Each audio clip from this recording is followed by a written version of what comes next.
Assalamualaikum warahmatullahi wabarakatuh. Welcome back to my YouTube channel.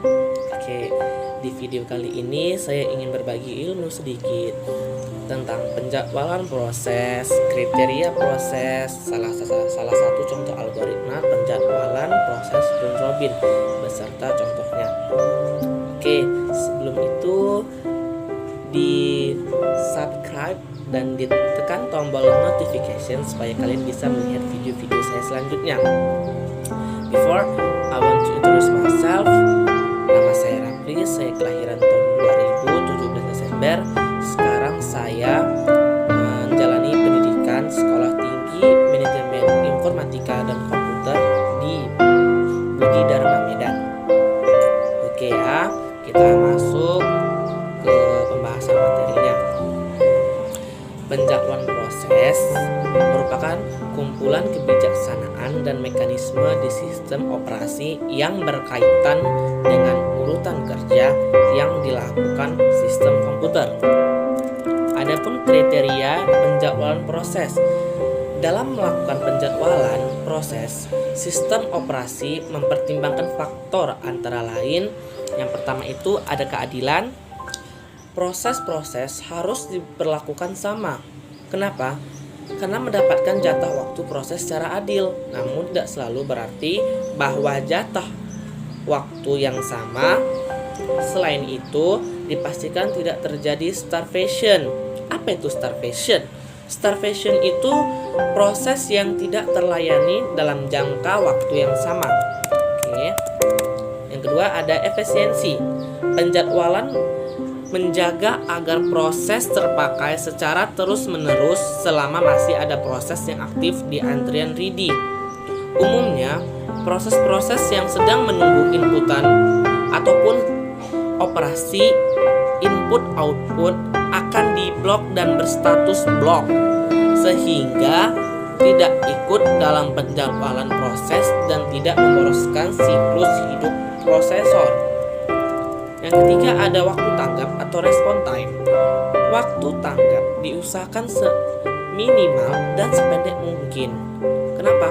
Waktu tanggap pada sistem interaktif dalam durasi waktu antara pengguna memberikan input dengan sistem operasi memberikan output atau umpan balik kepada si pengguna.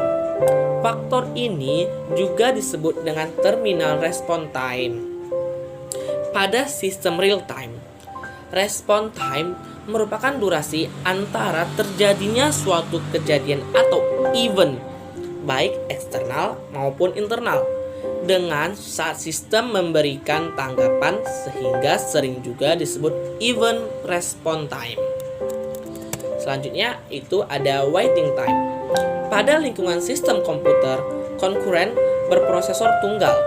Dalam satu waktu hanya satu proses yang running, sedangkan proses-proses lainnya menunggu di antrian ready. Waiting time merupakan durasi waktu yang dihabiskan suatu proses dalam antrian ready selama siklus hidupnya.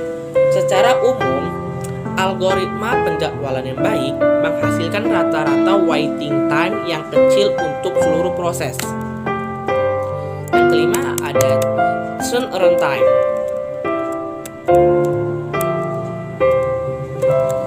Turnaround time terjadi penjadwalan menyebabkan waktu total yang dibutuhkan suatu proses untuk menyelesaikan tugasnya menjadi lebih lama. Kenapa? Karena harus menunggu jika proses dijadwalkan ke proses lainnya. Turnaround time merupakan durasi waktu yang dari saat suatu proses mulai aktif dalam sistem sampai proses tersebut selesai. Turnaround time merupakan hasil penjumlahan antara durasi eksekusi proses terblok. Durasi proses terblok tergantung pada faktor luar seperti input-output, interval penekanan keyboard oleh pengguna, sehingga umumnya tidak diperhitungkan dalam menganalisa suatu algoritma penjadwalan. Sama halnya dengan waiting time. Umumnya, rata-rata turnaround time yang kecil lebih dikehendaki. Terakhir ada throughput. merupakan rata-rata proses yang dapat diselesaikan per satuan waktu. Algoritma penjadwalan yang baik memiliki nilai throughput yang tinggi. Ini artinya algoritma penjadwalan yang memastikan prosesor bekerja terus serta meminimalkan hal-hal yang tidak berkaitan langsung dengan penyelesaian tugas proses. Seperti proses switching. Jika proses switching terlalu sering terjadi, berarti waktu prosesor banyak tersita untuk backup atau restore konteks prosesor dan bukannya mengeksekusi kode instruksi proses. Adapun algoritma penjadwalan proses round robin. Pengertian dari round robin itu, round robin merupakan salah satu algoritma penjadwalan yang paling sederhana untuk proses dalam sistem informasi. Round robin ditugaskan untuk membagi waktu setiap proses pada porsi yang sama dan dalam urutan melingkar. Menjalankan semua proses tanpa prioritas dikenal juga sebagai eksekutif siklik. Penjadwalan round robin itu sederhana, mudah diterapkan, dan bebas starvation. Penjadwalan round robin juga dapat diterapkan untuk masalah penjadwalan lainnya, seperti penjadwalan paket data dalam jaringan komputer. Round robin dirancang untuk sistem sharing. Algoritma ini mirip dengan penjadwalan FCFS, first come, first served. Untuk preemption, ditambahkan untuk switch, peralihan proses antara proses. Antrian yang siap diperlakukan atau dianggap sebagai antrian sirkuler. CPU mengelilingi antrian yang sudah siap dan mengalokasikan masing-masing proses untuk interval waktu tertentu sampai satu time slice or quantum. Algoritma ini berjalan dengan mengilir proses yang ada pada antrian. Setiap proses akan mendapat jatah sebesar time quantum. Jika time quantum habis atau sudah selesai, CPU akan dialihkan ke proses yang selanjutnya. Dengan proses ini memberikan keadilan pada setiap proses karena tak ada proses yang diprioritaskan. Semua proses mendapat jatah waktu yang sama dari CPU, yaitu 1/n, dan tak akan menunggu lebih lama dari n-1 dengan Q adalah lama 1 kuantum. Proses load balancing sebenarnya merupakan proses fleksibel yang dapat diciptakan dengan berbagai cara dan metode. Proses ini tidak dapat dilakukan oleh sebuah perangkat tertentu atau sebuah software khusus saja. Cukup banyak cara dan pilihan untuk mendapatkan jaringan yang dilengkapi dengan sistem load balancing. Cara kerja dan proses pun berbeda-beda satu dengan lainnya. Sistem load balancing yang sederhana memang hanya mampu membuat sebuah perwakilan nama atau alamat IP untuk mewakili beberapa IP dari server belakangnya.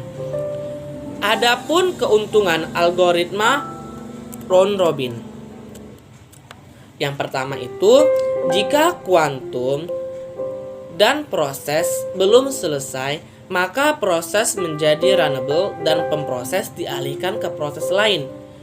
Yang kedua, jika kuantum belum habis dan proses menunggu suatu kejadian atau selesainya operasi input-output, maka proses menjadi blok dan pemproses dialihkan ke proses lainnya. Yang ketiga, jika kuantum belum habis tapi proses telah selesai, maka proses diakhiri dan pemproses dialihkan ke proses lainnya.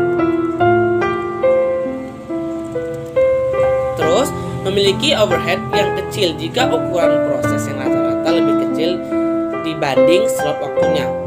Ia merupakan algoritma yang paling simpel dengan bagian proses yang mana CPU diminta untuk mendapatkan prioritas. Selain ada keuntungan, pasti ada kerugian. Kerugian dari algoritma round robin yaitu waktu tunggu biasanya sangat lama untuk proses besar. Yang kedua, sering terjadi convoy effect. Yang ketiga, jika slot waktunya terlalu kecil, maka sebagian proses tidak bisa diselesaikan oleh satu slot waktu saja. Selanjutnya, memiliki performa yang buruk jika quantum time-nya lebih besar daripada proses disbanding FCFS. Jika ukuran slot waktunya kecil, akan bisa menyebabkan overhead. Yang keenam, proses input atau output membutuhkan waktu yang sedikit lama. Nah, itulah penjelasan mengenai kekurangan dan kelebihan algoritma round robin atau lebih dikenal dengan algoritma penjadwalan. Satu hal yang unik dari algoritma jenis ini adalah mengutamakan antrian, yang artinya siapa yang paling awal masuk, maka ialah yang akan duluan diproses terlebih dahulu. Hampir mirip konsep FIFO, first in first out. Namun, kelebihan dan kekurangan itu bergantung pada slot waktu atau quantum time-nya yang sangat berpengaruh pada lama prosesnya. Adapun contoh dari algoritma round robin, sebuah CPU dengan kuantum 4 mendapat beberapa proses dengan waktu kedatangan yang bersamaan seperti berikut. Proses P1 burst time-nya 4, P2 9, P3 6, P4 5, P5 itu ada 3. Langkah pertama, membuat Gantt chart. Masukkan proses yang berurutan, kemudian kurangi burst time dengan nilai kuantum. Kuantumnya kita bikin 4 ya.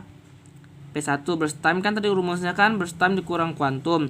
Jadi nilai dari P1 tadi kan burst time-nya 4, dikurang kuantumnya tadi kita bikin 4. 4 kurang 4 sama 0.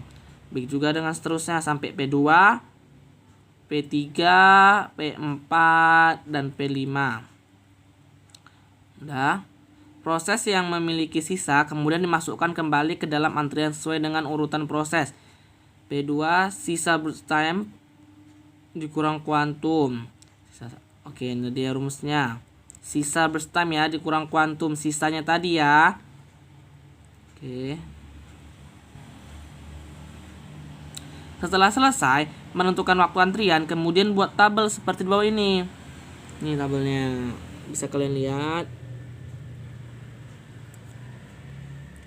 Langkah kedua, menghitung AWT. AWT itu disebut juga dengan average waiting time. Ini dia.